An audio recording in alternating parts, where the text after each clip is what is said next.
स्वागत है MF news पर। मैं हूं आपके साथ रोहित।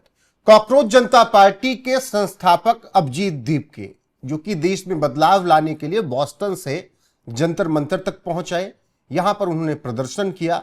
धर्मेंद्र प्रधान का इस्तीफा हो गया, उसके बाद वो अपने घर में हैं। बाकी कॉकरोचेस भी अपनी अपनी जगह पर पहुंच चुके हैं, लेकिन इस बीच गंभीर आरोप लग रहे हैं। मामला दर्ज करा दिया गया है एक सोशल मीडिया इन्फ्लुएंसर फैजान की तरफ से अभिजीत दीपके के खिलाफ, और कहा गया है कि अभिजीत दीपके के समर्थक पर गुंडई कर रहे हैं। दीपके के खिलाफ बोलने वालों को चुन चुनकर मारा जा रहा है, पीटा जा रहा है।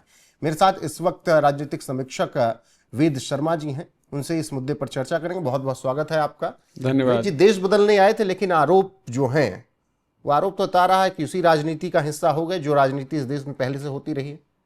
देखिए, वो कोई देश बदलने नहीं आए थे, वो किसी का एजेंडा सेट करने आए थे और उन्होंने अपना एजेंडा सेट करने का, अपने आकाओं के एजेंडा को सेट करने का भरपूर प्रयास किया है। उसके बहुत सारे उदाहरण हैं। आंदोलन हुआ, आंदोलन के बाद धर्मेंद्र प्रधान जी का इस्तीफा हो गया। उसके बाद मीडिया के बहुत सारे सेक्शन ने उनसे सवाल पूछा कि कर्नाटक में, केरल में, झारखंड में पेपर लीक हुआ, उसके बारे में आप क्यों नहीं बोलते? पंजाब में पेपर लीक हुआ, उसके बारे में क्यों नहीं बोलते? जैसे ही ये सवाल उनसे पूछे गए, वो गोलमोल करके निकल लिए। और आज जो है झारखंड में इतना बड़ा आंदोलन हो रहा है, वहाँ के बच्चे जो है उनसे सवाल पूछ रहे हैं। और सबसे मजे की बात सुनिए, झारखंड के बच्चों के साथ उनकी 10 मिनट की एक वीडियो कॉन्वर्सेशन हुई है, और उस वीडियो कॉन्वर्सेशन में उन भाई साहब ने सिर्फ 1 मिनट का वीडियो काट के और उन्होंने वो अपने लगाकर खाना पूर्ति कर दी और बोल दिया कि भैया मुझको टाइफाइड हुआ है, इसलिए मैं नहीं आ सकता। बड़ा मनोरंजक सवाल है ये कि आप हर दूसरे दिन टाइफाइड हो जा रहा है आपको, आप वहां पे बेचारा वो सोनम वांगचुक 25 दिन 27 दिन भूख हड़ताल करते हैं, आपसे दुगनी उम्र के आदमी, उनको कुछ नहीं होता, वो बढ़िया चल फिर रहे हैं। आप वहां ठूस के 4 टाइम खा रहे थे, आपको टाइफाइड हो गया, आपको भी हो गया, आपके जितने वो सौरभ दास से लेकर वो उनके प्रवक्ता थे, रांका, सबको टाइफाइड हो गया कि आप सॉलिडारिटी के लिए झारखंड नहीं जा सकते। तो इसने तो प्रमाणित कर ही दिया कि आप दोगले हैं और आप देश की एक पॉलिटिकल पार्टी जो आंदोलन से जन्मी थी उसके प्रॉक्सी हैं, उसके अलावा कुछ नहीं है। जब आपसे 1.25 करोड़ रुपए का जो लोन है उसके बारे में लोग सवाल पूछ रहे हैं, तो आप पॉलिटिशियन के सर्टिफिकेट मांग रहे हैं। जिन पॉलिटिशियन का आप सर्टिफिकेट मांग रहे हैं वो ऑलरेडी पब्लिक डोमेन में उपलब्ध है, बहुत सारे लोगों ने आरटीआई डाली है, वो ऑलरेडी अवेलेबल है। उसके बावजूद भी जो आप ये रोज वहां पे मीडिया को बुलाकर, जो पता नहीं जैसे आप ही इस देश के बहुत बड़े नेता हो गए या कोई बहुत बड़े इलेक्टेड रिप्रेजेंटेटिव हो गए, ऐसे पूरा मीडिया का सेक्शन आपके पीछे, एएनआई, पीटीआई से लेकर सारे देश के बड़े मीडिया आउटलेट आपके पीछे घूम रहे। दिन में अगर एक बार आपकी बाइट ना हो तो आपको खाना नहीं पचता। तो ये सारी चीजें अब जो जिन इन्फ्लुएंसर के नाम पर जो है आपने रायता फैलाया, जिन लोगों को यूज करके एज अ सीडी यूज करके आपने अपना एजेंडा आगे बढ़ाया, हुआ होगा किसी का कुछ लेन देन होगा, जब आपने किसी को कुछ प्रॉमिस किया होगा, नहीं किया होगा, तो वो आपके पास पहुंचे होंगे, उन्होंने सवाल जवाब किया होगा। अब आपको और आपके आकाओं को सवाल सुनने की बिल्कुल भी आदत नहीं है, आप लोगों के अंदर पेशेंस नहीं है, क्योंकि आप तो ऐसे व्यक्तित्व हैं, आपसे सवाल पूछा ही नहीं जा सकता, और जैसे ही कोई सवाल पूछ ले तो वो भाजपाई हो जाता है या आपका विरोधी हो जाता है। तो देखिए, धीरे धीरे ये सच्चाई जो है सतह पर आ रही है। जी सर, चलिए, राजनीतिक रूप से आप आरोप प्रत्यारोप लगाई, लेकिन जब इस तरीके के आरोप लगे कि आपके समर्थक मारपीट कर रहे हैं तो उस पर भी खामोशी है। फैजान ने जो कुछ कहा, मैं चाहता हूं कि मैं सुनाई दूं, उसके बाद फिर आता हूं। बिल्कुल, यहां पर फैजान का बयान सुनाते हैं, फिर उसके बाद चर्चा को आगे बढ़ाएंगे। सर, मैंने सीजीपी पार्टी के जो फाउंडर है अभिजीत दीपके, उनके अगेंस्ट आज मैंने दिल्ली डीसीपी सर को रिटर्न कंप्लेंट फाइल करी है, क्योंकि मेरे ऊपर, मैं ऐसा इंसान हूं सर कि मैं खुद उस चीज़ का प्रूफ लेके आया हूं। मेरे ऊपर अभिजीत दीपके के लोगों ने अटैक किया, पुणे में मेरे ऊपर अटैक हुआ, औरंगाबाद में मेरे ऊपर अटैक हुआ, ऑलरेडी 2 केस उसके लिए फाइल हैं, और मैं चाहता हूं दिल्ली पुलिस इमीडिएटली अभिजीत दीपके को अरेस्ट करे। और सबसे बड़ी बात सर, दिल्ली पुलिस को, दिल्ली सीएम को हेड्स ऑफ है, जिन्होंने सोनम वांगचुक को सही टाइम पे डिटेन किया, जिसकी वजह से दिल्ली का माहौल खराब होने से बचा। और मैं दिल्ली पुलिस से फिर से रिक्वेस्ट कर रहा हूं सर, अभिजीत दीपके को मैंने रिटर्न कंप्लेंट दी है, प्लीज़ उसको इमीडिएटली अरेस्ट करें, ताकि आगे कोई भी दंगा फसाद या कोई भी प्रॉब्लम नहीं हो सके। ये अपने फायदे के लिए सब कुछ कर रहा है, और प्लीज़ सीजीबीटी पार्टी को सपोर्ट मत करिए। Thank you very much. Ved ji, अगर फैजान की बातों को सुने समझें तो जो उनके आरोप हैं उसके हिसाब से तो ये गुंडई पर उतर आए हैं ये लोग, कॉकरोचेस। ये तो गुंडई कर ही रहे थे। आपने ये देखा, आपके ही चैनल पर एक स्टूडेंट जो नीट के स्टूडेंट थे, उन्होंने आके बताया, उन्होंने विसंगतियां बताई, उन्होंने बताया कि किन चीजों पर बात करनी चाहिए थी। उस विद्यार्थी को इन्होंने स्टेज पे नहीं चढ़ने दिया। स्टेज पे कौन चढ़ा?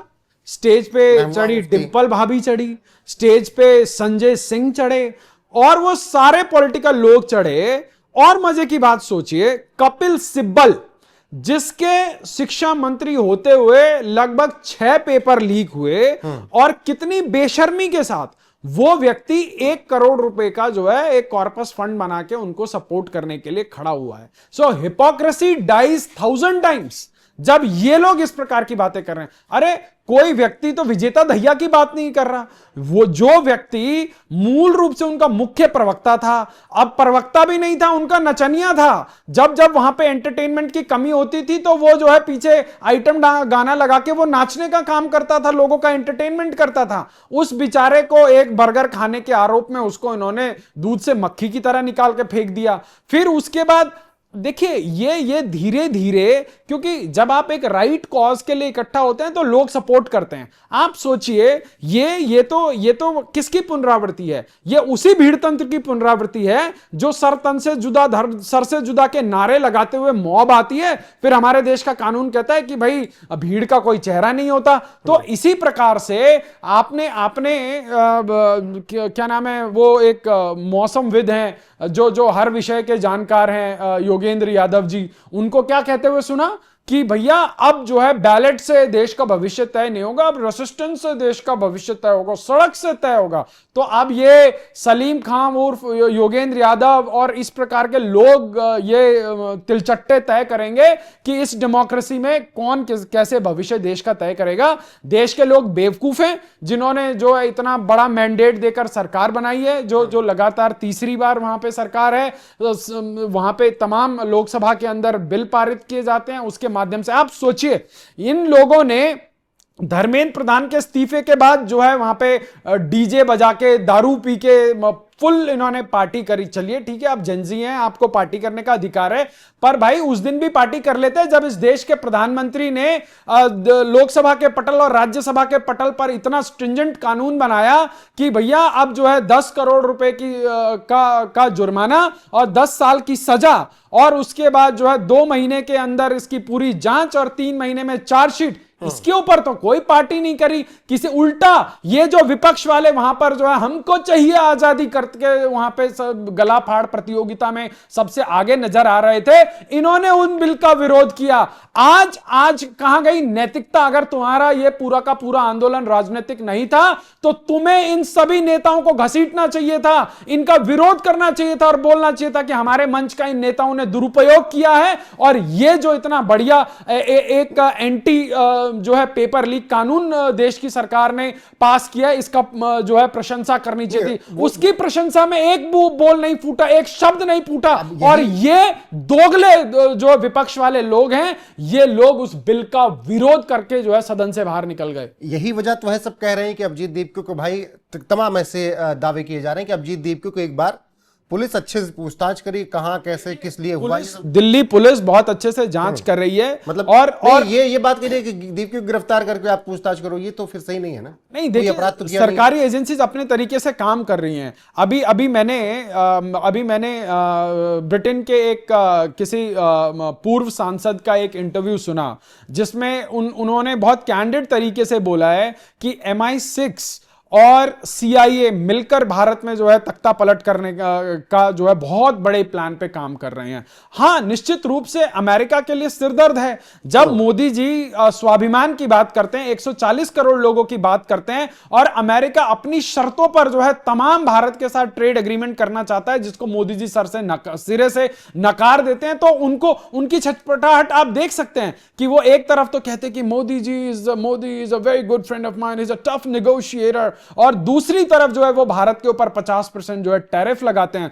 अच्छा, जब वो जो है मोदी के बारे में कुछ अच्छा बोलते हैं तो इन विपक्षियों को वो पचता नहीं है, और जैसे ही वो भारत के विरोध में कुछ बोलते हैं तो ये लपक के उसका इशू बनाते हैं।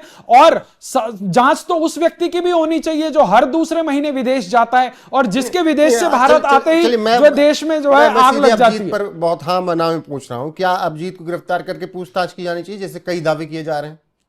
देखिए, मैं इसको पूर्णतः देश की एजेंसीज के विवेक पर छोड़ता हूं क्योंकि जो भारत के संविधान की जो बीएनएस की तमाम धाराएं हैं, उसमें जो आपके मैं आरोप नहीं कहूंगा, जो भी आपके काम हैं उसकी इंटेंसिटी के आधार पर, जो भी आपके अपराध हैं उनकी इंटेंसिटी के आधार पर जो है गिरफ्तारी और उसके बाद जांच संभव है। पर जीत का तो अपराध कुछ नहीं है ना, उसने तो उसके हाँ, प्रोटेस्ट देखिए, अपराध अपनी जगह है, पर ये जो सारा पैसे का खेल है, पैसा कहां से आ रहा है? एक 60,000 रुपए की तनख्वाह पाने वाला व्यक्ति कैसे जो है 1.25 करोड़ रुपए का लोन पाता है, कैसे, क्या, कहां से उसको फंडिंग आती है, ये सभी चीजें आप सोचिए ना। एक जुनैद मियां जो एक छोटी सी मोबाइल की दुकान चलाता है, वो जो है करोड़ों रुपए का जो है भंडारा बांट देता है। कह रहे थे कि दुकानें क्या कहते हैं किराए पर हैं, बहुत सी हाँ, चीजें बता रहे थे। देखिए, इन सब चीजों की जांच चल रही है, यूपी पुलिस कर रही है। लेकिन मेरा बस इतना कहना है कि अभिजीत दीपके ने भी तमाम चीजों पर सफाई दी है, लेकिन आपने जो उन्होंने कोई सफाई नहीं दी है। उन्होंने बात को सिर्फ गोल गोल घुमाया है। उन्होंने कहा है कि देश के नेताओं के सर्टिफिकेट मिल जाए तो मैं भी अपना सर्टिफिकेट दिखा दूंगा। बहुत शुक्रिया आपका हमारे साथ जुड़ने के लिए। बाकी आप लोगों की राय क्या है? फैजान ने जिस तरीके से मामला दर्ज कराया है उस पर कमेंट सेक्शन में जरूर बताइएगा। बने रहेगा हमारे साथ लगातार। नमस्कार।